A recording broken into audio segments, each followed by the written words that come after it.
আসসালামু আলাইকুম। আপনারা অনেকে অরিজিনাল কালি চিনতে অসুবিধা হয়। ইপসন 3110 বা 3210 সিরিজের যে কালিগুলো রয়েছে এগুলো আসলে অনেক ডুপ্লিকেট আছে বাজারে। তো ডুপ্লিকেটগুলো পার প্যাকেট 90 টাকা থেকে শুরু করে 120 টাকা পর্যন্ত। আর যেটা অরিজিনাল এক একটা 500-600 টাকাও হয়ে থাকে এবং সেটের দাম 2500 টাকা 3000 টাকাও হয় ক্ষেত্র বিশেষে। তো 3000 টাকা যেগুলো বিক্রি করে নর্মালি প্রিন্টারের সাথে যেগুলো আছে ওগুলো ওরা প্যাকেট থেকে বের করে ওগুলাকে হচ্ছে ওরা 3000 টাকা বিক্রি করে। আর নর্মালি দুই দেশ থেকে এই কালিটা ইম্পোর্ট করা হয়।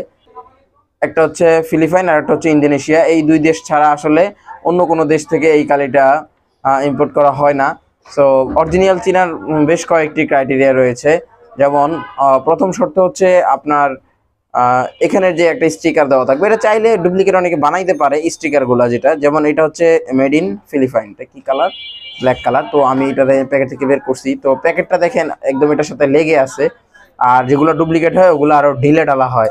তারপর দেখেন নিচেও একদম লেগে আছে। এখানে আরেকটা বিষয় হচ্ছে প্যাকেটের গায়ে এখানে এই যে বেস্ট বিফোর 7/2029 আর এবং এখানেও ভিতরে বোতলের গায়ে সেম কিওয়ার্ডটা এবং এখানে দেখতে পাবেন বেস্ট বিফোর 7/2029। এছাড়াও প্যাকেটের গায়ে নিচে এই সিরিয়াল থাকবে, যেটা বারকোড দিয়ে স্ক্যান করতে পারবেন এবং এখানে কিউআর কোড থাকবে, এটা দিয়ে আপনি ভেরিফাই করতে পারবেন। তো এছাড়াও আরো কয়েকটি ক্রাইটেরিয়া আছে, যেমন উপরে এটা একদম লাগানো থাকে। আর আপনাদেরকে অবশ্যই সাজেস্ট করব আপনারা এই প্যাকেট ছাড়া কালিগুলো কিনবেন না। আর আরেকটা বিষয় সেটা হচ্ছে আসলে কোনো দোকানদার এত খারাপ না যে আপনার 300-400 টাকা সেইটের কালি পার পিস 500 টাকা রাখবে। তো আই হোপ আমাদের বাংলাদেশের দোকানদাররা এতই খারাপ না যে আপনাকে ডুপ্লিকেটটাকে অরিজিনাল বলিয়ে চালিয়ে দিবে। কারণ একটা ডুপ্লিকেট কালি 90 থেকে 100 টাকা আর একটা অরিজিনাল কালি এক বোতলের দাম 500-600 টাকাও হয়।